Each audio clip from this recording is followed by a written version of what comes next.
Recording in progress.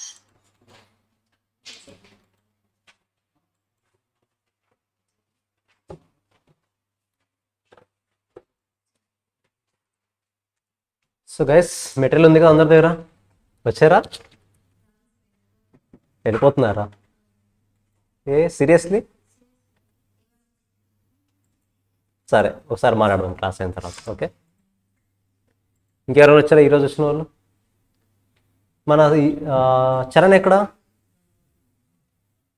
Charan ఉన్నాడా చరణ్ ఎక్కడ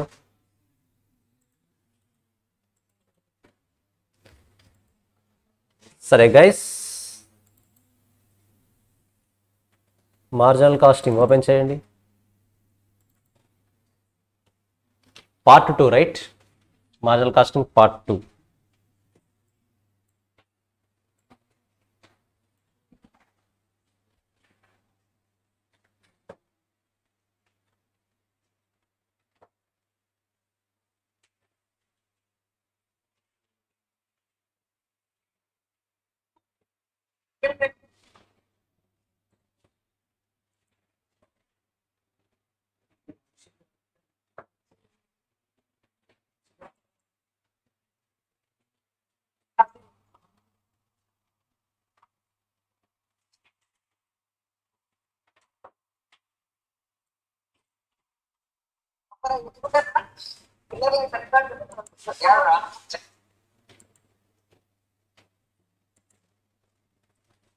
సరే మార్జినల్ కాస్టింగ్ పార్ట్ 2 సరే ఎందుకు ఈ పార్ట్ 1 పార్ట్ 2 ఎందుకు సీస్ఫైర్ పార్ట్ 2 ఏంటి మీకు తెలుసు చెప్పండి పేరు చూద్దాం పార్ట్ 1 సీస్ఫైర్ అయితే పార్ట్ 2 ఏంటి నిజంగా తెలీదా నిజంగా నమ్మాలి ఇప్పుడు నేను సో ఎందుకు పార్ట్ 1 పార్ట్ 2 అనే 2 కాన్సెప్ట్స్ ఎందుకు మార్జినల్ కాస్టింగ్లో సో పార్ట్ 1లో కాన్సెప్ట్స్ మీరు ఏవైతే నేర్చుకున్నారో మీరు ఏ కంపెనీకి అప్లికేబుల్ చేసినా సేమ్ ఫార్ములానే పార్ట్ 1లో మీరు ఏవైతే రూల్స్ అన్ని నేర్చుకున్నారో ఏ కంపెనీకైనా అప్లై చేయండి ఎవరికైనా అప్లై చేయండి ఇండివిజువల్కైనా అప్లై చేయొచ్చు మనం సేమ్ ఫార్ములాస్ ఎక్కడ చేంజ్ అవ్వవు కానీ పార్ట్ 2కి మాత్రం మనం తీసుకునే డిసిషన్ని బట్టి ఓవరాల్గా వచ్చే అవుట్పుట్టే మారిపోతుంది అంటే ఇండివిజువల్ టు ఇండివిజువల్ చేంజ్ అయ్యే ఛాన్సెస్ ఉంటాయి పార్ట్ 2లో సింపుల్ చెప్పాలంటే పార్ట్ 1లో జ్యోతిషం మేషరాశి ఏంటి వృషభ రాశి ఏంటి మిథున రాశి ఏంటి తెలుసుకోవడం పార్ట్ 2 వాళ్ళ జాతకం చూసి తెలుసుకోవడం 2 కేటగిరీస్ ఉంటాయి ఐడియా ఉంది కదా అఫ్కోర్స్ మీరు కాన్సన్ట్రేషన్ చేయాలనుకోండి అంత ఈజీగా బట్ చెప్తున్నా మీరు నార్మల్గా చూస్తే యూట్యూబ్లో వృషభ రాశిలు మిథున రాశిలు అవన్నీ కూడా ఓవరాల్గా మన బర్త్తో సంబంధం లేకుండా ఓవరాల్గా చెప్పేవి మరి సపరేట్గా జాతకం చూపించుకోమంటారు దట్ ఈస్ పార్ట్ 2 ఇక్కడ రియాలిటీస్ ఉంటాయి అక్కడ జస్ట్ నార్మల్ ఉంటాయి ఇంకా చెప్పాలంటే మనం ఫ్యూచర్లో ప్రాక్టీస్ పెట్టుకుంటే రిలేటివ్ వచ్చి అడిగాడు అనుకోండి ఏదైనా ఏ దాంట్లో ఇన్వెస్ట్ చేయాలంటే ట్యాక్స్ తగ్గాలంటే ఇలాంటి క్వశ్చన్స్ అన్ని అడుగుతూ ఉంటారు అప్పుడు మీరు ఇచ్చేది ఏంటి మనం 2 కేటగిరీస్ ఉంటాయి ప్రాక్టీస్లో ఎప్పుడైనా సరే 2 కేటగిరీస్ ఉంటాయి అడ్వైజ్ కన్సల్టేషన్ మీరు అడ్వైజ్ ఇస్తారా కన్సల్టేషన్ తీసుకుంటారు రిలేటివ్స్కి మీరు ఇచ్చేది అడ్వైజ్ అంటే ఏంటి లెట్స్ సే ఏం చెప్పవా సో నార్మల్గా తేజ ఇటు సైడ్ వచ్చేసి ఇక్కడ లాస్ట్కి వచ్చేసి శ్రీకాంత్ మీరు కూడా షిఫ్ట్ అయిపోతే బెటర్ ఎవరో ఒకరు అక్కడ ఇరుక్కొని చూస్తున్నారు మరి ఒకరు షిఫ్ట్ అయిపోండి సంతోష్ వచ్చేయి ఫ్రీ కూర్చోండి హ్యాపీగా ఎందుకు అంత ఇరుకు స్పేస్ ఉంది కదా మరి గొడవ పడతారా టీ ఇప్పించాం ఈవినింగ్ మరి అలాంటి ఏం లేవు కదా సరే సో ఏం చెప్తున్నాం ఏదో పాయింట్ పోయింది కన్సల్టేషన్ అడ్వైజ్ ఫర్ ఎగ్జాంపుల్ మీకు ట్యాక్స్లో కొన్ని రూల్స్ తెలుసు కదా లెట్స్ సే ఇప్పుడు మనకు సేవింగ్స్ అకౌంట్లో ఇన్వెస్ట్ చేయాలా వద్దా ఒకవేళ ఇన్వెస్ట్ చేస్తే ఎంత వస్తుంది 10,000 అంతెందుకు న్యూ స్కీమ్ ఓల్డ్ స్కీమ్ 2 ఉన్నాయి కదా ఎవరైనా మీ రిలేటివ్ ఫోన్ చేసి న్యూ స్కీమ్లో ఇన్వెస్ట్ చేస్తే బెటరా ఓల్డ్ స్కీమ్లో ఇన్వెస్ట్ చేస్తే బెటరా అంటే ఏం చేయాలి ఇష్టం వచ్చినట్టు చెప్పేయాలి న్యూ స్కీమ్ అంతే సో మరి కన్సల్టేషన్ అంటే ఏంటి పర్టికులర్గా ఆ పర్సన్స్కి న్యూ స్కీమ్ ఆప్ట్ అవుతుందా ఓల్డ్ స్కీమ్ ఆప్ట్ అవుతుందా అని చెప్పడం అంటే ఇన్డెప్త్గా ఏ దాంట్లో ఇన్వెస్ట్ చేస్తున్నాడు, ఏ టైప్ ఆఫ్ ఇన్కమ్స్ వస్తాయి, ఏ టైప్ ఆఫ్ ఎక్స్పెన్సెస్ ఇంకర్ అవుతున్నాడు, డిడక్షన్ చేసుకోవచ్చా లేదా, ఇలా పర్సన్ టు పర్సన్ ఇండివిజువల్గా ఐడెంటిఫై చేసి మనం ఇచ్చే అడ్వైజ్ అనేది కన్సల్టేషన్. దానికి ఫీజు ఉంటుంది డెఫినెట్గా. బట్ అడ్వైజ్ అన్నది సింపుల్గా ఉంటుంది. ఇంకా ఈజీగా మనకు అర్థమయ్యే లాంగ్వేజ్లో చెప్పాలంటే, హెడ్ఏక్ వచ్చింది, మెడికల్ షాప్కి వెళ్ళి నువ్వు ట్యాబ్లెట్ తీసుకుంటే it is advise, like advise, వాడికి తెలిసింది ఇస్తాడు. మరి కన్సల్టేషన్ అంటే నువ్వు డాక్టర్ దగ్గరికి వెళ్ళి రియల్ రీజన్ ఏంటో చెక్ చేయించుకోవాలి. That is consultation. So same అలాగే ఇక్కడ కూడా మార్జినల్ కాస్టింగ్ పార్ట్ 1 మీరు ఎవరికైనా అప్లై చేయొచ్చు, ఎవరి మీదైనా అప్లై చేయొచ్చు, ప్రాబ్లం లేదు. బట్ పార్ట్ 2 అప్లికేబుల్ అవ్వాలి అంటే డెఫినెట్గా పర్సన్ టు పర్సన్ చాలా వరకు చేంజ్ అవుతుంది. ఇప్పుడు హెడ్ఏక్ వస్తే ఓన్లీ రీజన్ ఒకటే ఉంటుందా, నంబర్ ఆఫ్ రీజన్స్ ఉండొచ్చా? నంబర్ ఆఫ్ రీజన్స్ ఉండొచ్చు. ప్రతిసారి అదే టాబ్లెట్ యూస్ చేయకూడదు, కరెక్టా? సో సేమ్ ఇక్కడ కూడా ప్రతిసారి మనం పార్ట్ 1 ఫార్ములాస్ యూస్ చేయకూడదు, ఇన్డెప్త్గా అనలైజ్ చేయగలగాలి. ఇలా ఇన్డెప్త్ అనాలిసిస్ నేర్పించేది మనకి పార్ట్ 2. ఈ పార్ట్ 2లో ఇండివిజువల్ పర్సనాలిటీకి డిసిషన్ మేకింగ్ ఉంటుంది, ఇండివిజువల్ కంపెనీకి డిసిషన్ మేకింగ్ ఉంటుంది. ఓకేనా? సో చూద్దాం. Involves choice between alternative. So decision making means it involves choice between the alternatives. డెఫినెట్గా మోర్ దెన్ 1 ఆల్టర్నేటివ్ ఉంటాయి. ఆ ఆల్టర్నేటివ్స్లో 1 ఆప్షన్ మనం సెలెక్ట్ చేసుకోవాలి. Cost and benefit of 2 alternatives is to be evaluated. Cost benefit analysis. Cost benefit analysis అంటే ఏంటి? మనం ఒక ప్రాజెక్ట్ని యాక్సెప్ట్ చేయాలంటే, నథింగ్ బట్ ఒక యాక్టివిటీ చేయాలంటే కాస్ట్ ఎక్కువ ఉండాలా, బెనిఫిట్ ఎక్కువ ఉండాలా? బెనిఫిట్ ఎక్కువ ఉండాలి. ఒకవేళ కాస్ట్ ఎక్కువ ఉంటే యాక్టివిటీ అస్సలు చేయకూడదు, స్టార్ట్ కూడా చేయకూడదు, కరెక్టా? This technique is called marginal analysis. So ఆ marginal analysis it is also known as incremental or differential analysis. సింపుల్గా చెప్పాలంటే అడిషనల్ కాస్ట్ ఏవైనా ఇంకర్ అవుతున్నా, ఇంక్రిమెంటల్గా ఫర్దర్గా మనం ఏదైనా ఎక్స్ట్రా కాస్ట్ ఇంకర్ అయినా, సో ఇంక్రిమెంటల్ కాస్ట్ అంటారు, డిఫరెన్షియల్ కాస్ట్ అంటారు, అడిషనల్ కాస్ట్ అని కూడా అనొచ్చు. ప్రతిదానికి మీనింగ్ ఏంటి? Marginal cost. సో మన ఈ చాప్టర్ వరకు వేరియబుల్ కాస్ట్ అన్నా, మార్జినల్ కాస్ట్ అన్నా, ఇంక్రిమెంటల్ కాస్ట్ అన్నా, డిఫరెన్షియల్ కాస్ట్ అన్నా, అడిషనల్ కాస్ట్ అన్నా, ప్రతిదీ కూడా దాని మీనింగ్ ఏంటి? Marginal costing. ఓకేనా? The method of analysing short term decisions. Why only short term, why not long term? Why only short term decisions? ఇవి ఇక్కడ అన్ని నేర్చుకున్నదన్నీ కూడా మనం షార్ట్ టర్మ్ డిసిషన్సే. లాంగ్ టర్మ్ డిసిషన్స్ కావాలంటే మనం ఎఫ్ఎం నేర్చుకోవాలి. ఎఫ్ఎంలో లాంగ్ టర్మ్ గురించి మాట్లాడతారు. అక్కడ more than 1 year, less than 1 year categories అన్ని కూడా ఇక్కడ వస్తాయి. ఓకేనా? మీరు ఎఫ్ఎంలో చేసుకుంటే డిసిషన్ మేకింగే కదా, ప్రాజెక్ట్ని యాక్సెప్ట్ చేయాలా వద్దా, ఒక మిషన్ని రీప్లేస్ చేయాలా వద్దా, డిప్రిషియేషన్ ఎంత చార్జ్ చేయాలి, ట్యాక్స్ షీల్డ్ తీసుకోవాలా వద్దా, ఇంకా స్టార్ట్ అవ్వలేదు కదా, ఎఫ్ఎం స్టార్ట్ అవుతుంది, క్లారిటీ వస్తుంది. It emphasises on incremental cost rather than total cost. So total cost మీద కాకుండా ఇంక్రిమెంటల్ కాస్ట్ మీద, అడిషనల్ కాస్ట్ మీద, డిఫరెన్షియల్ కాస్ట్ మీద కాన్సన్ట్రేషన్ చేస్తుంది. క్లియర్? ఫస్ట్ ఒకసారి చదవండి, డైరెక్ట్గా కాన్సెప్ట్లోకి ఎంటర్ అవుదాం. జస్ట్ ఒకసారి చదవండి అది.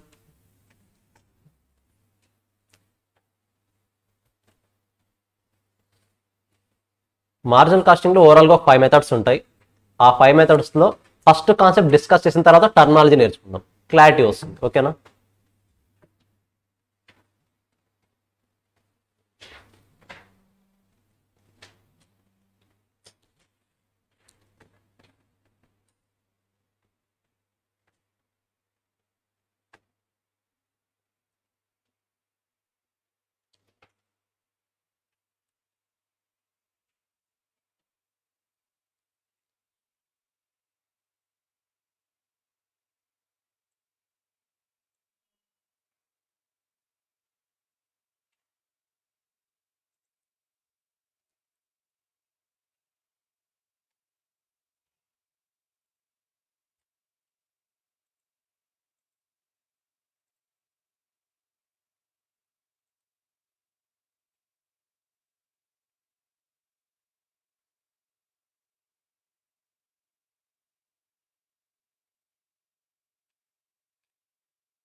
సరే గైస్, ఒకసారి చూడండి.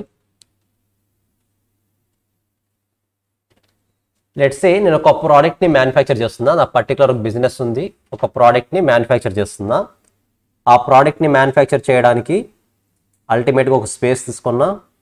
ఆ స్పేస్ వాల్యూ రెంట్ వచ్చేసి 1 lakh. స్మాల్ అమౌంట్స్ తీసుకుందాం, 1000. రెంట్ 1000 అనుకుందాం, ఓకేనా. ఫర్ ఎగ్జాంపుల్ నేను ప్రొడ్యూస్ చేసే ప్రోడక్ట్ ఏ నేను ప్రొడ్యూస్ చేస్తాను. సో ఓవరాల్గా ఈ పర్పస్ కోసం నేను ఇంకర్ అయ్యే కాస్ట్ వచ్చేసి ఒక్కొక్క యూనిట్ని ప్రొడ్యూస్ చేయడానికి నేను ఇంకర్ అయ్యే cost let's say variable cost ఒక 50 రూపీస్ అనుకుందాం, ఫిక్స్డ్ కాస్ట్ 20 రూపీస్. సో ఓవరాల్గా 70 రూపీస్ కాస్ట్ అవుతుంది నాకు పర్ యూనిట్కి ఇవన్నీ కూడా, ఓకేనా. ప్రాఫిట్ ఒక 30 రూపీస్ యాడ్ చేస్తున్నా, టోటల్ 100 రూపీస్కి సెల్లింగ్ ప్రైస్ ఫిక్స్ చేస్తున్నా, ఓకేనా. ఓవరాల్గా నేను ఇంకర్ అవుతున్నది ఇది.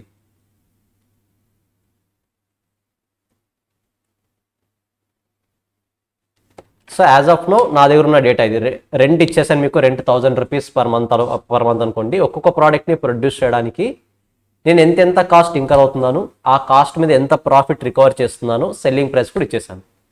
ఇది నార్మల్గా నా దగ్గర ఉన్న కస్టమర్స్కి నేను ఇస్తున్న సెల్లింగ్ ప్రైస్ ఎంత 100 రూపీస్. ఇప్పుడు స్పెసిఫిక్గా నా దగ్గరికి ఒక స్పెసిఫిక్ కస్టమర్ వచ్చాడు, నాకు ఈ ఇయర్ ఈ మంత్ ఫర్ ఎగ్జాంపుల్ ఈ రోజు నెక్స్ట్ ఒక 1 వీక్ తర్వాత నాకు అరౌండ్ ఒక 50 యూనిట్స్ ఆర్డర్ కావాలి.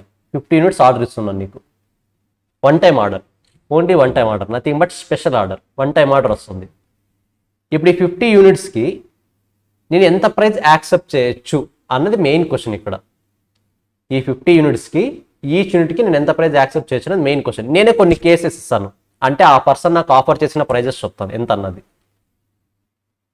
లెట్స్ సే నాకు అతను ఇచ్చిన first option 120 rupees, second option 100, third option 90, fourth option 70, fifth option 60, sixth option 50, seventh option 40.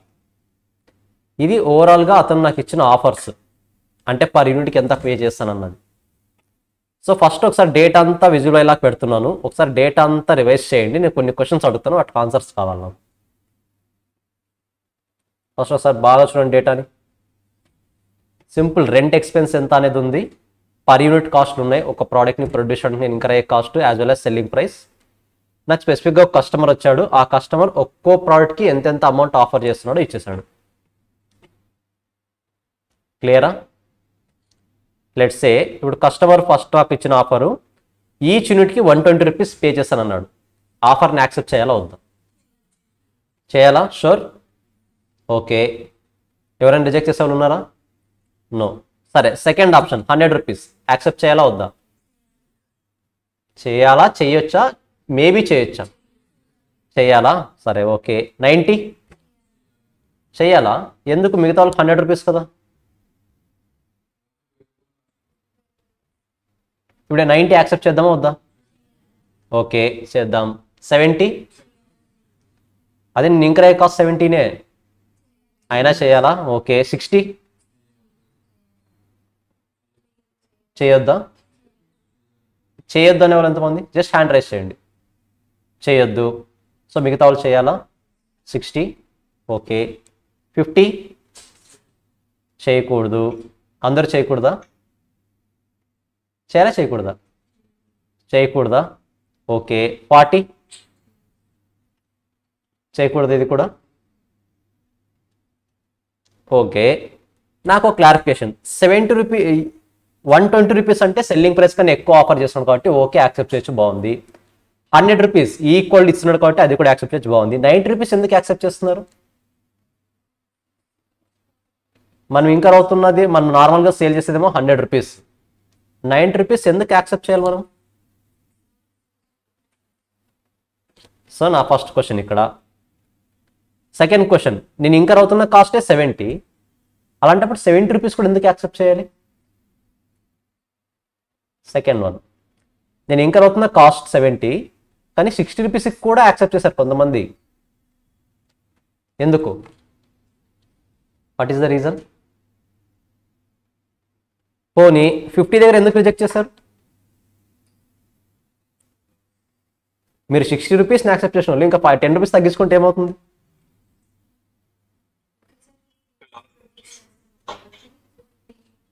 ఒకేసారి లాస్ అవుతుంది. ఫిక్స్డ్ కాస్ట్ తగ్గొచ్చు. Okay guys, first of all నేను మీకు ఇచ్చింది ఇక్కడ పర్ యూనిట్ వాల్యూస్, కరెక్టా? పర్ యూనిట్ వాల్యూ ఇచ్చాను అంటే ఈ ఫిక్స్డ్ కాస్ట్ అన్నది ఆల్రెడీ రికవర్ అవుతుంది అనే ఉద్దేశంతో ఇచ్చుంటానా, లేకపోతే సేల్ అయితేనే రికవర్ అవుతుంది అనే ఉద్దేశంతో ఇచ్చుంటానా? ఆల్రెడీ రికవర్ అవుతుంది, కరెక్టా? Nothing but regardless of these 50 units ఈ ఆఫర్ని యాక్సెప్ట్ చేసినా చేయకపోయినా నా ఫిక్స్డ్ కాస్ట్ కవర్ అయిపోతుంది. మీరు ఆలోచించాల్సిన అవసరం లేదు.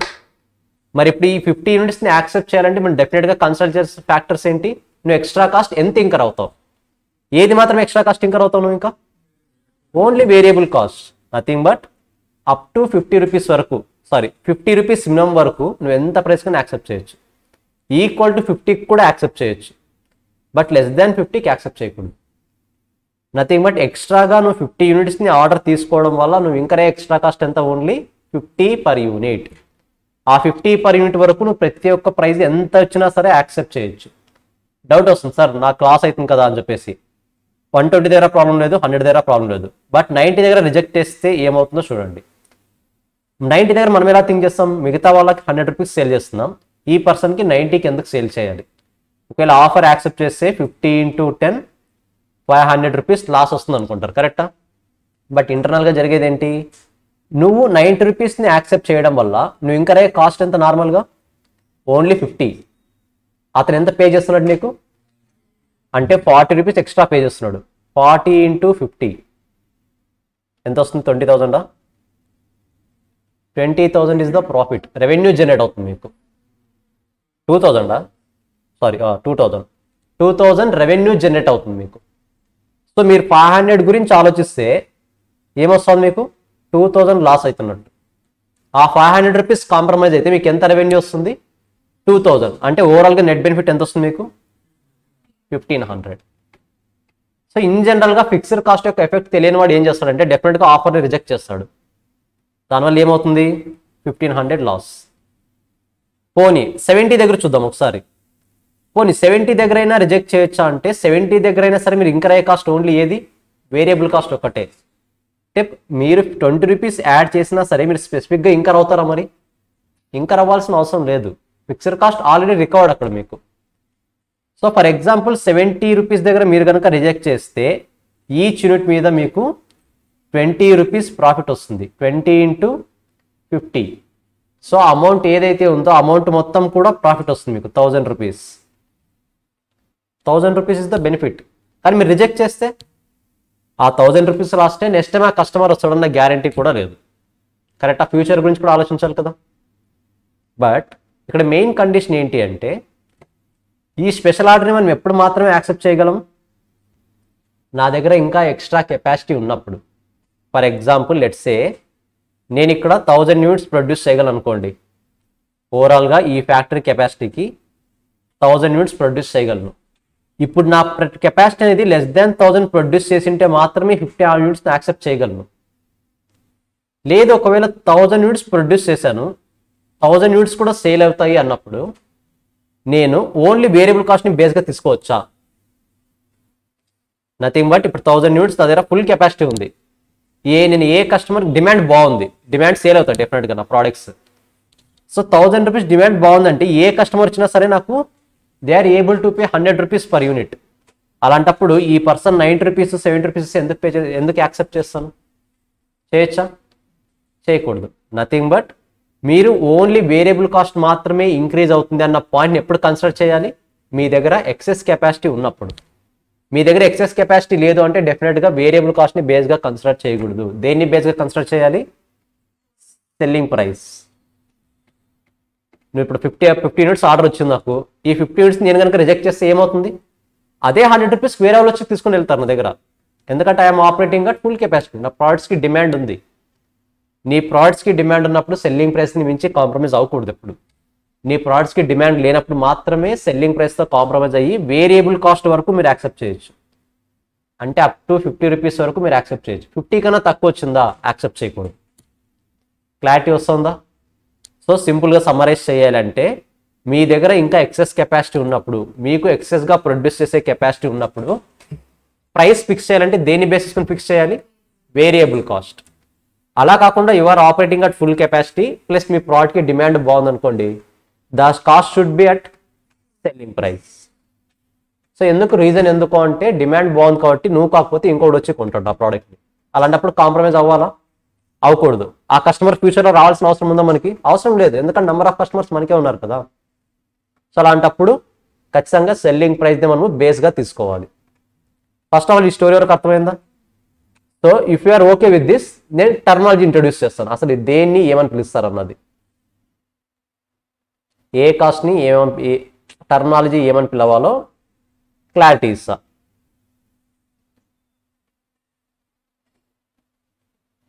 లెట్స్ సే నేను ఇంకొక పాయింట్ యాడ్ చేస్తున్నా ఇక్కడ.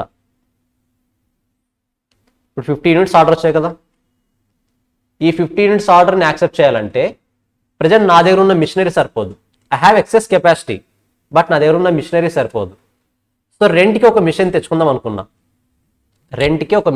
అనుకున్నా, మేబీ ఆ మిషన్కి పర్ యూనిట్ వైజ్ క్యాలిక్యులేట్ చేసినప్పుడు ఈచ్ యూనిట్కి 10 రూపీస్ రెంట్ కాస్ట్ పడుతుంది. ఈచ్ యూనిట్కి 10 రూపీస్ మిషనరీ రెంటెడ్ కాస్ట్ పడుతుంది. ఇప్పుడు ఈ 50 యూనిట్స్ యాక్సెప్ట్ చేస్తే మాత్రమే ఈ మిషన్ కొంటాను, కరెక్టా? ఈ 50 యూనిట్స్ యాక్సెప్ట్ చేస్తే మాత్రమే మిషనరీ రెంట్కి తెచ్చుకుంటాను, అదర్వైజ్ తెచ్చుకుంటానా? తెచ్చుకోను. కాబట్టి దీన్ని అవాయిడబుల్ ఫిక్స్డ్ కాస్ట్ అంటాం. I can avoid it. ఎలా అవాయిడ్ చేయగలను? ఆఫర్ని రిజెక్ట్ చేసి. ఆఫర్ ఉంటే మాత్రమే 10 రూపీస్ ఉంటుంది, అదర్వైజ్ ఉంటుందా? ఉండదు. ఇప్పుడు ఈ 50 యూనిట్స్ కోసము నేను డెఫినెట్గా ఈ 10 రూపీస్ పెట్టి ఇంకో మిషన్ తెచ్చుకుంటున్నాను అంటే అలాంటప్పుడు మినిమం ప్రైస్ ఎంత ఉండాలి? ఎంత? మీరు ఎక్స్ట్రాగా ఇంకర్ అయ్యే కాస్ట్ ఇది 50 రూపీస్, దీంతో పాటు 10 ఎక్స్ట్రా రూపీస్. కాబట్టి ఇప్పుడు మినిమం ప్రైస్ ఎంత ఉండాలి? 60. మరి ఇప్పుడు 50కి యాక్సెప్ట్ చేయకూడదు, లాస్ వస్తుంది కదా, ఎందుకంటే మిషనరీ లాస్ అవుతుంది కదా, మనకి డిప్రిషియేషన్ లాస్ అవుతుంది కదా. సో ఈ 10 రూపీస్ ఏమంటామంటే అవాయిడబుల్ ఫిక్స్డ్ కాస్ట్. ఎందుకు అవాయిడబుల్ ఫిక్స్డ్ కాస్ట్ అంటున్నామంటే I can avoid it by rejecting the project. అంటే వచ్చిన ఆఫర్ని నేను రిజెక్ట్ చేసి ఈ 10 రూపీస్ని కూడా అవాయిడ్ చేయొచ్చు, ఛాన్స్ ఉంది. మరి ఒకవేళ ఈ 50 యూనిట్స్ని ఆర్డర్ చేసినా చేయకపోయినా ఈ 1000 యూనిట్స్ని నేను అవాయిడ్ చేయగలనా? ఫ్యాక్టరీ రెంట్ని అవాయిడ్ చేయగలనా? That's why it is called unavoidable fixed cost. నేను ఆ 10 యూనిట్ కాస్ట్ ఆ ఫ్యాక్టరీ రెంట్ని అవాయిడ్ చేయగలనా అంటే అవాయిడ్ చేసే స్కోప్ నాకు లేదు. బట్ ఈ ఫిక్స్డ్ కాస్ట్ని అవాయిడ్ చేయొచ్చు. నేను సింపుల్గా 50 యూనిట్స్ ఆఫర్ని యాక్సెప్ట్ చేసేలా ఉంటే మాత్రమే మిషనరీ రెంట్కి తెస్తాను, అదర్వైజ్ రెంట్కి తీసుకొని రాను నేను. కానీ ఆఫర్ చేసినా యాక్సెప్ట్ చేసినా చేయకపోయినా ఈ 1000 రూపీస్ అనేది డెఫినెట్గా పే చేయాల్సిందే కదా మనం. వేరే ఆప్షన్ ఉందా? వేరే ఆప్షన్ లేదు. That's why it is called unavoidable fixed cost. It is avoidable fixed cost. ఇప్పుడు అల్టిమేట్గా ఇప్పుడు చెప్పిన కేసులో మినిమం కాస్ట్ ఎంత ఉండాలంటే ఏం చెప్తారు మీరు? మినిమం కాస్ట్ ఎంత ఉండాలి? 60. ఆ 60నే రిలవెంట్ కాస్ట్ అంటాం. ఆ 60నే రిలవెంట్ కాస్ట్. ఏంటి రిలవెంట్ కాస్ట్ అంటే సింపుల్గా ఏంటి, మనం ఇంకర్ అయ్యే కాస్ట్. ఏ కాస్ట్ ఇంకర్ అవుతాము? Variable cost 50 in our case plus avoidable fixed cost that is 10 rupees. Clarity వస్తుందా? సో రిలవెంట్ కాస్ట్ ఫార్ములా ఏంటి?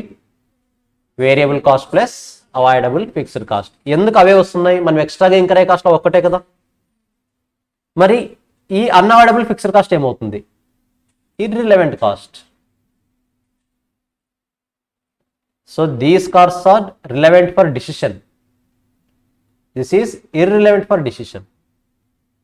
నువ్వు డిసిషన్ మేకింగ్, ఫర్ ఎగ్జాంపుల్ ఆ 50 యూనిట్స్ని యాక్సెప్ట్ చేయాలా వద్దా అని డిసిషన్ తీసుకోవాలి అంటే ఇది ఏమైనా కీ రోల్ ప్లే చేస్తా ఉందా? 1000 rupees. That's why it is irrelevant. దాన్ని ఇర్రిలవెంట్ కాస్ట్ అంటాం, ఇర్రిలవెంట్ ఫర్ డిసిషన్ మేకింగ్. మరి ఈ 60 రూపీస్ అనేది ఇన్ఫ్లుయెన్స్ చేస్తుంది, కరెక్టా? కాబట్టి ఆ 60 రూపీస్ని రిలవెంట్ కాస్ట్ అంటాం. సో ఈ కాన్సెప్ట్ ఇంకా డెప్త్ తీసుకునే ముందు ఫస్ట్ ఈ టెర్మినాలజీ నేర్చుకుందాం. ఇక్కడ ఒకసారి చూడండి కింద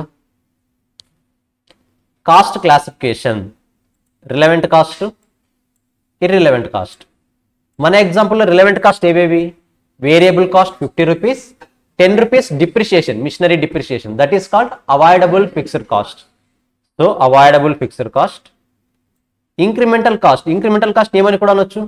variable cost, marginal cost, additional cost, extra cost, ఏదైనా అవ్వచ్చు. నథింగ్ బట్ మనం ఒక ఆఫర్ని యాక్సెప్ట్ చేయడం వల్ల ప్రైస్ ఇంక్రీజ్ అవుతుందా లేదా, అక్కడ కాస్ట్ ఇంక్రీజ్ అవుతుందా లేదా, అలాంటి వాటిని ఇంక్రిమెంటల్ కాస్ట్ అంటాం. Opportunity cost let's wait, discuss చేద్దాం అది. Irrelevant cost, committed cost, nothing but previous management already commit అయిపోయి ఉంటుంది పే చేస్తానని. ఇప్పుడు ఈ 50 యూనిట్స్ని యాక్సెప్ట్ చేయాలా వద్దా అనేది ప్రీవియస్ మేనేజ్మెంట్ డిసిషన్ వల్ల ఏమైనా ఎఫెక్ట్ అవుతుందా, అవ్వదు. So it is already committed cost, it is irrelevant. Sunk cost, ఇప్పుడు ఫర్ ఎగ్జాంపుల్ నేను ఇంతకుముందు 1000 యూనిట్స్ ప్రొడ్యూస్ చేస్తున్నాను కదా, వాటి పర్పస్ కోసం మిషనరీ కొని ఉంటాను కదా, దాని మీద డిప్రిషియేషన్ అవుతుంది కదా. ఆ మిషనరీ ఎప్పుడు కొంటాను, ఆఫర్ వచ్చిన తర్వాత కొంటానా, ఎప్పుడో కొని ఉంటాను, ఎప్పుడో కొని ఉంటాను. ఇప్పుడు నేను కొన్న కాస్ట్ అనేది ఇప్పుడు డిసిషన్ ఏమైనా ఎఫెక్ట్ చేస్తుందా, ఎప్పుడో కొన్న మిషన్ కాస్ట్ ఇప్పుడు ఏమైనా డిసిషన్ ఎఫెక్ట్ చేస్తుందా. So that is called sunk cost. It is also irrelevant cost. So decision మేకింగ్కి ఏది రిలవెంట్ కాస్ట్, ఏది ఇర్రిలవెంట్ కాస్ట్ కన్సిడర్ చేస్తున్నాం అంతే. అన్అవాయిడబుల్ ఫిక్స్డ్ కాస్ట్, మన ఎగ్జాంపుల్లో రెంట్ 1000 రూపీస్, ఈ రెంట్ 1000 రూపీస్ అన్నది అన్అవాయిడబుల్ కాబట్టి irrelevant. Incremental cost 50, avoidable fixed cost 10, మన ఎగ్జాంపుల్స్తో కంపేర్ చేస్తే. ఓకేనా, క్లారిటీ వస్తుందా ఏది రిలవెంట్ ఏది ఇర్రిలవెంట్ అనేది. సో కాస్ట్ ఒకవేళ అది రిలవెంట్ కాస్ట్ అయితే క్యాలిక్యులేషన్లో కన్సిడర్ చేయండి, అందుకే కన్సిడర్ చేసి 10 + 50 + 10 60 అని రాసి ఇది మినిమం ప్రైస్గా ఫిక్స్ చేస్తున్నాం ఇక్కడ. ఒకవేళ ఇర్రిలవెంట్ కాస్ట్ అనుకోండి, ఇగ్నోర్, దాన్ని కేర్ చేయాల్సిన అవసరం లేదు. ఎందుకు కేర్ చేయాల్సిన అవసరం లేదు, డిసిషన్ మేకింగ్లో దాని ఇంపాక్ట్ ఏమీ ఉండదు కాబట్టి. క్లియర్, జస్ట్ ఒకసారి ఎగ్జాంపుల్ని అనలైజ్ చేయండి, ఇది ఒకసారి చదవండి. ఇంకా స్పెషల్ ఆర్డర్ కాన్సెప్ట్ అవ్వలేదు, జస్ట్ టర్మినాలజీ ఇంట్రొడ్యూస్ చేయడానికి మాత్రమే చెప్పాను. గైస్ ఏమైనా డౌట్స్ ఉంటే ఎప్పటికప్పుడు క్లారిఫై చేసుకోండి, ఓకేనా. ఒకసారి రివైజ్ చేయండి ఇది.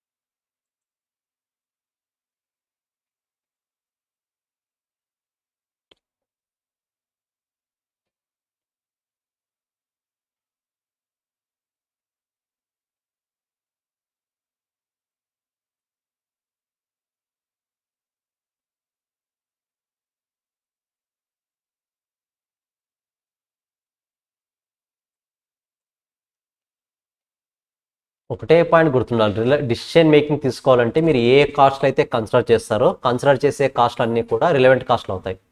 కన్సిడర్ చేయని కాస్ట్లు ఇర్రిలవెంట్ కాస్ట్. రిలవెంట్ కాస్ట్ అయితే డిసిషన్ మేకింగ్లో కన్సిడర్ చేయండి, ఇర్రిలవెంట్ అయితే డిసిషన్ మేకింగ్లో ఇగ్నోర్ చేయండి.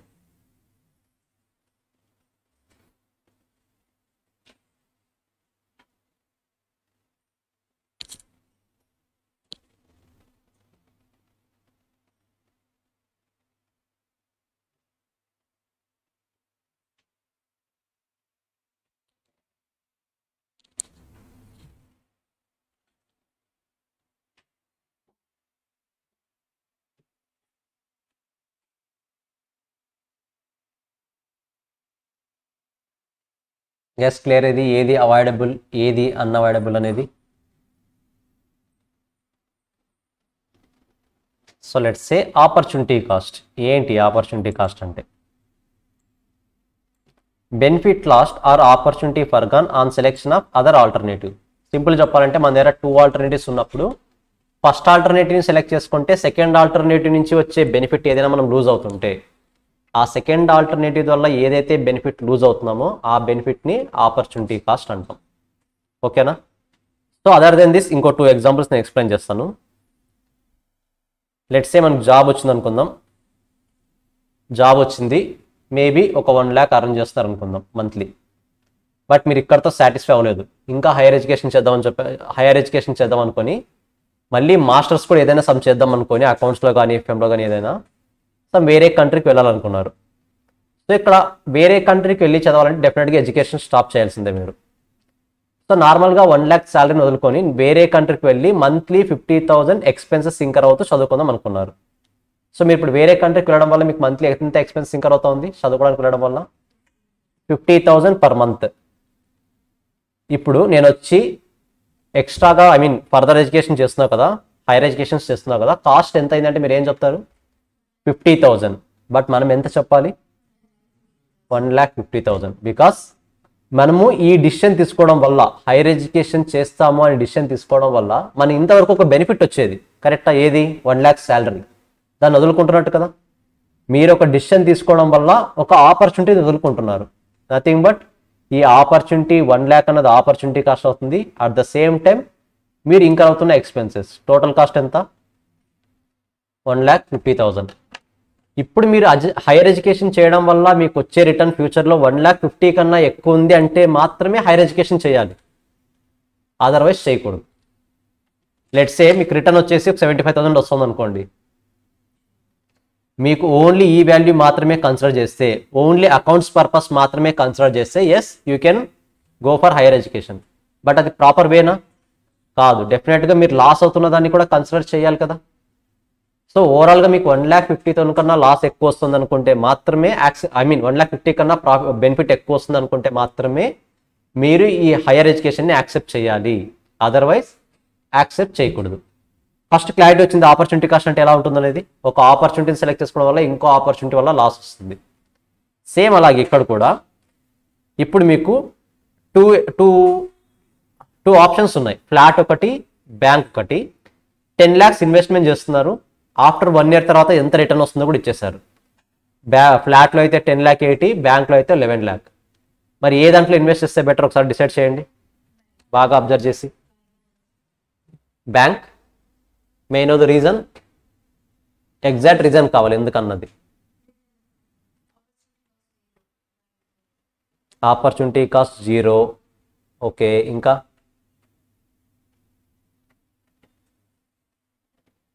Opportunity cost 0.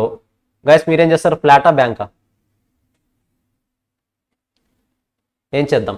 ఫ్లాట్లో ఇన్వెస్ట్ చేద్దామా, బ్యాంక్లో ఇన్వెస్ట్ చేద్దామా? ఫ్లాట్లో 10 lakhs ఇన్వెస్ట్ చేస్తే 10,80,000 అవుతుంది 1 year తర్వాత. అదే బ్యాంక్లో అయితే 11 lakh అవుతుంది. మరి ఏ దాంట్లో ఇన్వెస్ట్ చేద్దాం? నా కోసం ఏదో ఒకటి ఇన్వెస్ట్ చేయండి. మీరు బయటికి డబ్బులు తీయలేదు నాకు తెలుసు. ఏదో ఒకటి ఇన్వెస్ట్ చేయండి. ఏ దాంట్లో చేద్దాం? ఎందుకు?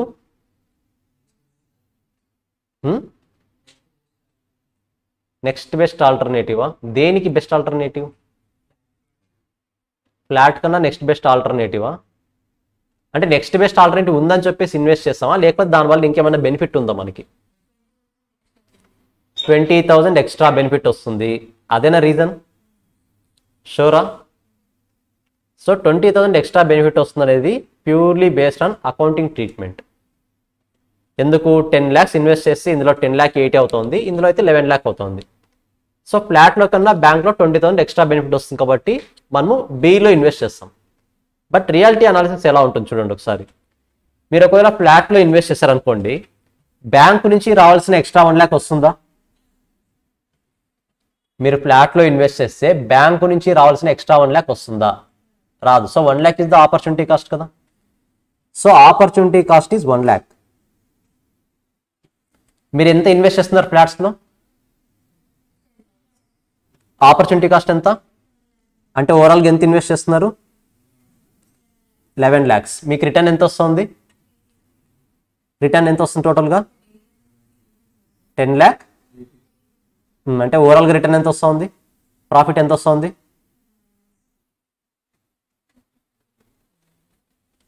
20,000 లాసా ప్రాఫిటా? వెయిట్, బ్రాకెట్స్ చేస్తాం. Wait 1 minute.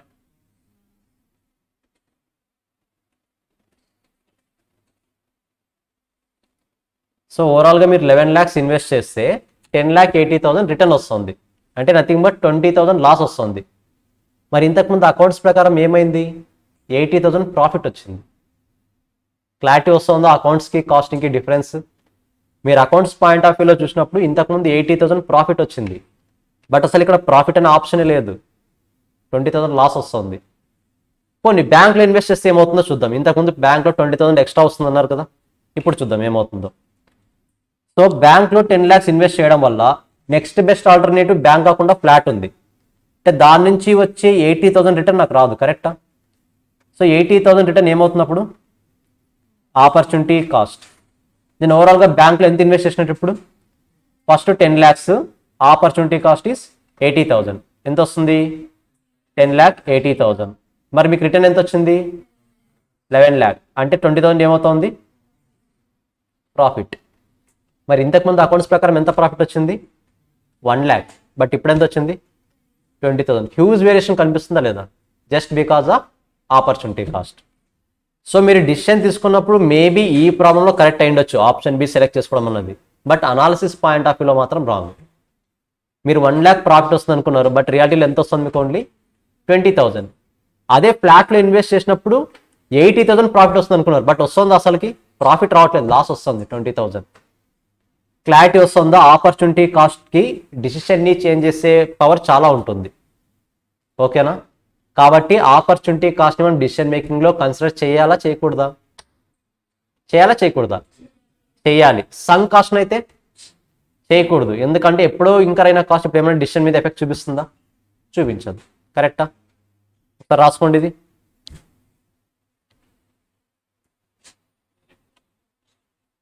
క్లియర్గా ప్రజెంట్ చేయాలా? వెయిట్ నేను రాస్తాను, అలా రాసుకోండి.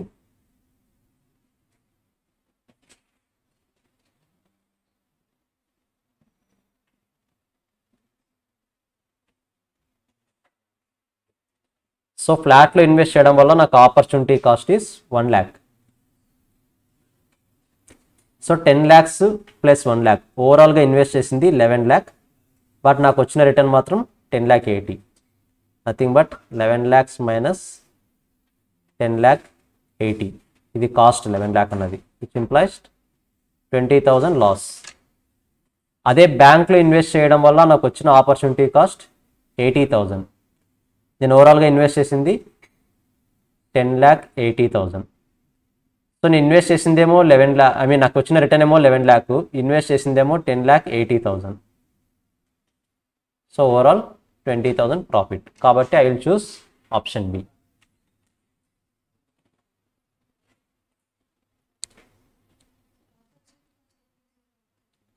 మనకు అసలు వేరే ఆల్టర్నేటివ్ లేనప్పుడు, ఇప్పుడు ఫర్ ఎగ్జాంపుల్ నాకు బ్యాంక్లో మాత్రమే ఇన్వెస్ట్ చేసే స్కోప్ ఉంది, ఫ్లాట్లో ఇన్వెస్ట్ చేసే స్కోప్ లేదు, అలాంటప్పుడు 0. నాకు ఒకే బ్యాంక్ ఉంది, ఫ్లాట్ అనే ఆప్షన్ లేదు, అలాంటప్పుడు నేను ఇన్వెస్ట్ చేస్తే బ్యాంక్లో ఇన్వెస్ట్ చేయాలి, లేకపోతే నా దగ్గరే పెట్టుకోవాలి డబ్బులు. అలాంటప్పుడు ఆపర్చునిటీ కాస్ట్ 0 అవుతుంది. ఆల్టర్నేటివ్ లేనప్పుడు మాత్రమే 0 అవుతుంది. ఓకేనా?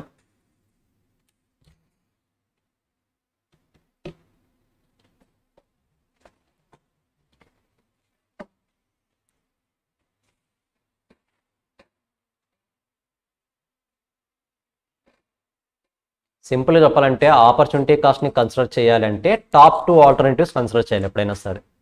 టాప్ 2 మీకు ఇన్వెస్ట్మెంట్ ఆప్షన్స్ ఇవి రెండనే ఉండేది, రియాలిటీలో చాలా ఉంటాయి, కరెక్ట్? బట్ అన్నిటినీ కన్సిడర్ చేసి వెళ్తామా? చేయకూడదు. టాప్ 2 ఏవైతే ఉన్నాయో వారిన్నిటిని మాత్రమే కన్సిడర్ చేయాలి.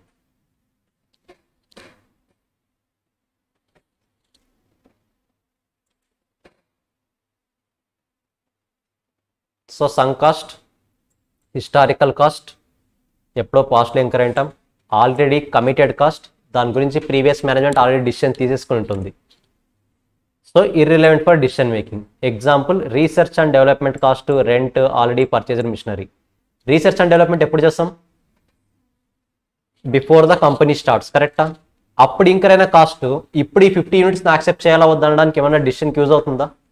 యూజ్ అవ్వదు. So it is irrelevant cost. ఒకసారి చదవండి అది కూడా.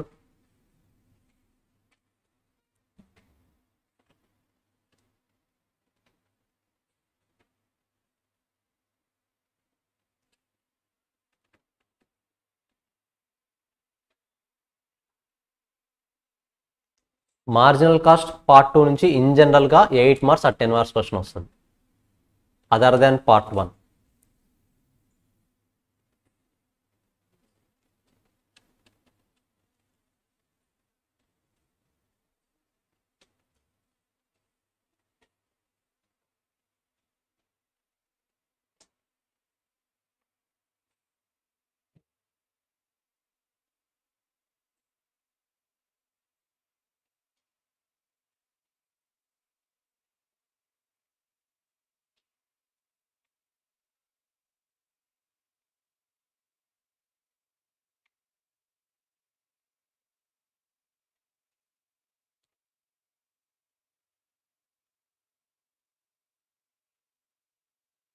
సో మరి ఇలాంటి మార్జినల్ కాస్టింగ్ ఎక్కడెక్కడ అప్లై చేస్తాం? There are 5 cases while taking the following types of decision.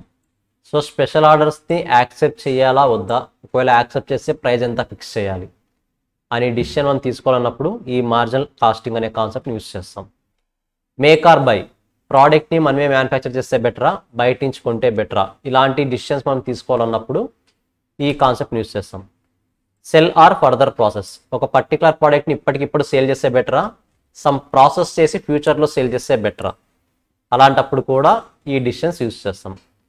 Add, keep, drop segment, nothing but ఒక పర్టికులర్ ప్రోడక్ట్ని కంటిన్యూ చేయాలా, లేకపోతే కొత్త ప్రోడక్ట్ని యాడ్ చేయాలా, లేకపోతే ఉన్న ప్రోడక్ట్ని డిలీట్ చేయాలా, డ్రాప్ చేయాలా, ఇలాంటి డిసిషన్ తీసుకోవాలన్నా కూడా మార్జినల్ కాస్టింగ్ అనే కాన్సెప్ట్ని యూస్ చేస్తాం. ఫైనల్ వన్ లిమిటింగ్ ఫ్యాక్టర్ అనే కాన్సెప్ట్ ఉంటుంది. ఆ కేసెస్లో కూడా నథింగ్ బట్ మన దగ్గర రా మెటీరియల్ స్కేర్సిటీ ఉన్నప్పుడు, లేబర్ స్కేర్సిటీ ఉన్నప్పుడు డిసిషన్ ఎలా తీసుకోవాలి, ఏ ప్రోడక్ట్ని ప్రొడ్యూస్ చేయడానికి డిసిషన్ తీసుకోవాలి అన్న కాన్సెప్ట్లో ఈ 5 కాన్సెప్ట్ని మొత్తం ఈ మార్జినల్ కాస్టింగ్ అనేది యూస్ చేస్తాం. సో ఇది ఒక్కటి చెప్పి క్లోజ్ చేసేస్తాను. నార్మల్గా ఇప్పుడు చెప్పిన స్పెషల్ ఆర్డర్ కాన్సెప్టే. One time and short time opportunity, nothing but marginal costing టెక్నిక్స్లో ఫస్ట్ కాన్సెప్ట్ కొంచెం డిస్కస్ చేస్తున్నది. One time and short time opportunity. Consider relevant cost ఎప్పుడు, in case of excess capacity. మీ దగ్గర ఎక్సెస్ కెపాసిటీ ఉందనుకోండి, relevant cost ఏదవుతుంది? Variable cost plus avoidable fixed cost. మన ఎగ్జాంపుల్లో 50 + 10 కరెక్టా? Variable cost plus avoidable fixed cost. ఒక offer price means price offered, nothing but offer price అంటే అతను మనకు ఆఫర్ చేసిన ప్రైస్. ఇప్పుడు మన ఎగ్జాంపుల్లో 60 రూపీస్ కాస్టింగ్ ప్రైస్ కరెక్టా? ఎప్పుడు యాక్సెప్ట్ చేస్తాము? 60 రూపీస్ కన్నా ఎక్కువ ఆఫర్ చేసినప్పుడు, 60 రూపీస్ కన్నా తక్కువ ఆఫర్ చేసినప్పుడు, ఎక్కువ ఆఫర్ చేసినప్పుడు. రిలవెంట్ కాస్ట్ అంటే మనం ఇంకర్ అయ్యే కాస్ట్, నథింగ్ బట్ 60 రూపీస్.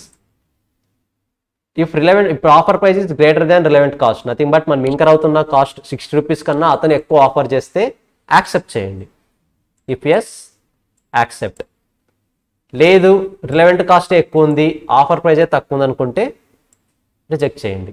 అంటే వాడు ఆఫర్ చేస్తున్న ప్రైస్ 60 రూపీస్ కన్నా తక్కువ ఉంది అనుకోండి, రిజెక్ట్ చేయొచ్చు మనం. బట్ ఎప్పుడైతే మీరు స్పెషల్ ఆర్డర్ని యాక్సెప్ట్ చేస్తారో డెఫినెట్గా మీరు ఒక పాయింట్ గుర్తుపెట్టుకోవాలి. ఫర్ ఎగ్జాంపుల్ మన ఎగ్జాంపుల్లో ఎగ్జిస్టింగ్ కస్టమర్స్కి ఎంత సేల్ చేస్తున్నారు మీరు? కొత్తగా వచ్చిన పర్సన్కి 60 రూపీస్ మీద ఎంతైనా సరే యాక్సెప్ట్ చేసేలా ఉన్నారు. మేబీ 70 రూపీస్ ఇచ్చాడు అనుకుందాం, 70 యాక్సెప్ట్ చేస్తారా చేయరా? చేస్తారు. ఇప్పుడు ఆ విషయం ఓల్డ్ కస్టమర్ తెలిస్తే ఏమవుతుంది?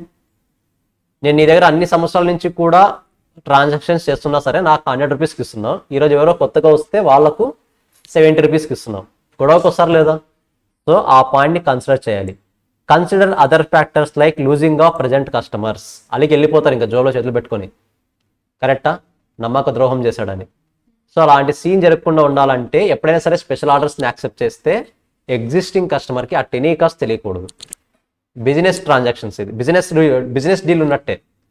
నీకు నాకు మాత్రమే తెలియాలి. బయట పర్సన్ నేను ఎంత ఇచ్చానన్నా చెప్పకూడదు, నువ్వు నా దగ్గర కొన్నావని కూడా చెప్పకూడదు. నీకు మెటీరియల్ కావాలో వచ్చి తీసుకెళ్ళి అంతే. రియాలిటీలో కూడా ఇలాగే జరుగుతాయి. ఎందుకంటే ప్రతి ఒక్క ఎగ్జిస్టింగ్ కస్టమర్కి 60 రూపీస్ కూడా పాసిబుల్ కాదు కదా. అలాంటప్పుడు నా ఫిక్స్డ్ కాస్ట్ రికవర్ అవుతుందా? రికవర్ అవ్వదు. కాబట్టి స్పెషల్ ఆర్డర్స్ వచ్చినప్పుడు తక్కువ కాస్ట్కి యాక్సెప్ట్ చేయొచ్చు.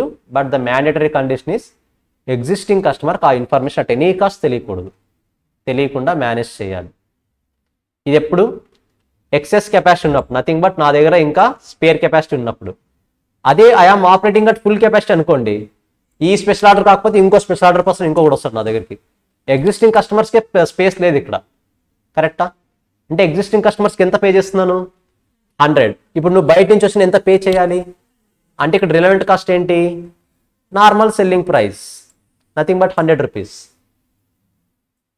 నేను ఫుల్ ఆపరేటింగ్ కెపాసిటీతో ఉన్నప్పుడు నువ్వు కాకపోతే వేరే పర్సన్ అయినా సరే నా దగ్గర ప్రోడక్ట్ కొంటాడు. అలాంటప్పుడు సెల్లింగ్ ప్రైస్ నేను కాంప్రమైజ్ అవ్వాల్సిన అవసరం ఉందా? లేదు. కాబట్టి అక్కడ రిలవెంట్ కాస్ట్ ఏమవుతుంది? Normal selling price. Consider the opportunity cost. ఒకవేళ ఆపర్చునిటీ కాస్ట్ ఉంటే ఆపర్చునిటీ కాస్ట్ కన్సిడర్ చేయాలి, మీకు వస్తుంది, టుమారో క్లాస్లో వస్తుంది అది. ఇక్కడ కూడా సేమ్ రూల్. ప్రైస్ ఆఫర్డ్, మన ఎగ్జాంపుల్లో 100 రూపీస్ కన్నా ఎక్కువ ఆఫర్ చేస్తే యాక్సెప్ట్ చేస్తాం, 100 రూపీస్ కన్నా తక్కువ యాక్సెప్ట్ చేస్తే రిజెక్ట్ చేస్తాం. క్లారిటీ వస్తుందా? Just special order concept just ఒకసారి రివైజ్ చేయండి. ఎగ్జాంపుల్ వద్దు, రేపు చూద్దాం. జస్ట్ ఒకసారి చదవండి. అది డిఫరెంట్ మెటీరియల్స్తో డిఫరెంట్ వేస్లో ట్రీట్ చేస్తారు దీన్ని. జస్ట్ ఒక చార్ట్తో ఆన్సర్ ఈజీగా వస్తుంది. Excess capacity full capacity. Excess capacity అయితే ఎప్పుడు యాక్సెప్ట్ చేయాలి, ఫుల్ కెపాసిటీ అయితే ఎప్పుడు యాక్సెప్ట్ చేయాలి. ఓన్లీ 3 రూల్స్ గుర్తుంటే చాలు.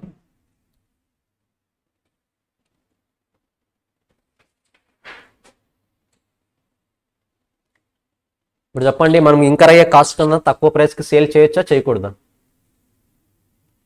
కొన్ని కేసెస్లో మనం ఇంకర్ అయ్యే కాస్ట్ కన్నా తక్కువ ప్రైస్కి సేల్ చేయొచ్చా చేయకూడదా? చేయొచ్చు. చేస్తే మాత్రమే ప్రాఫిట్స్ వస్తాయి. లేదు నా కాస్ట్ ప్లస్ ప్రాఫిట్ అన్ని ప్రతిసారి రికవర్ అవ్వాలంటే ప్రాఫిట్ ప్రతిసారి రికవర్ అవ్వదు. కరెక్టా? సో నార్మల్ పీపుల్ అయితే ఈ ఫిక్స్డ్ కాస్ట్ యొక్క ఎఫెక్ట్ తెలియని పర్సన్ అయితే ఏం చేస్తాడు, దాన్ని రిజెక్ట్ చేస్తాడు. బట్ మనం రిజెక్ట్ చేయొచ్చా? చేయకూడదు. చదవండి ఒకసారి.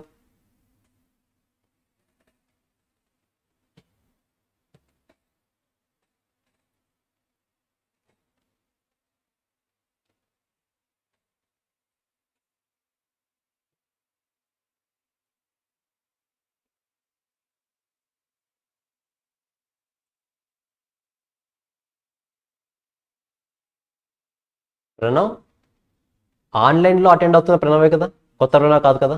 Okay okay.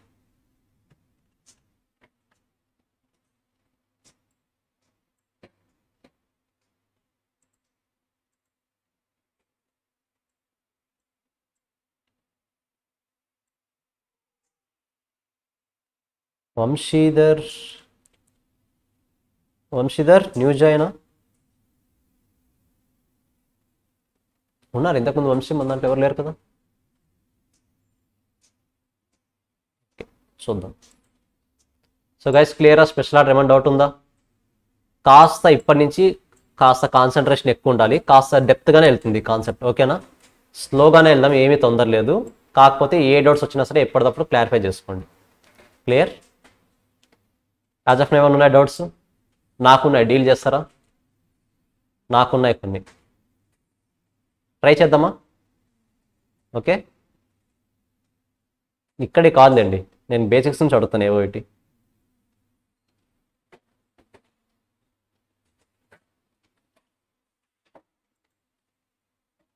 BEP hidden formula ఏంటి? బీఈపీ మెయిన్ ఫార్ములా ఏంటి?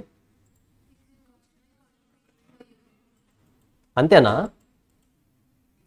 Fixed cost by contribution per unit అనా, fixed cost plus profit divide by contribution per యూనిటా? Fixed cost plus profit divide by contribution per unit. మరి profit ఎక్కడ? 0 కాబట్టి దాన్ని consider చేయం. ఒకవేళ ఎంసీక్యూస్ ఇలాంటి ఆప్షన్స్ వచ్చాయనుకోండి, ఏం చేయాలి? వదిలేసి వచ్చేయాలన్నమాట. కరెక్టా? ఆ పాయింట్ క్లారిటీ ఉండాలి. ఒకసారి అడిగాడు ఎంసీక్యూస్ యూఎస్ఎంఏ వాళ్ళకి, fixed cost plus profit divide by contribution per unit which one of the following is formula for BEP అని. మనల్ని వదిలేసి వచ్చేసారు. సార్ రాంగ్ ఇచ్చారు సార్, ఎంసీక్యూ గ్రేస్ మార్క్స్ వేస్తారా అని. ఎందుకు వేస్తాడు? ప్రాఫిట్ ఏమవుతుంది అక్కడ? 0. అలా అని చెప్పేసి ఫార్ములా రాంగ్ అది కాదు, కరెక్టే. సో అనలైజ్ చేయగలగాలి, అప్లికేషన్ అనలైజ్ తెలియాలి. ఓకేనా? సరే అన్నీ చూసుకున్నా అండి. నెక్స్ట్ క్లాస్తో మీతో డిస్కస్ చేద్దాం. ఓకే, క్లాస్ ఉంది కదా ఇప్పుడు, జాయిన్ చేశారదా? Recording stopped.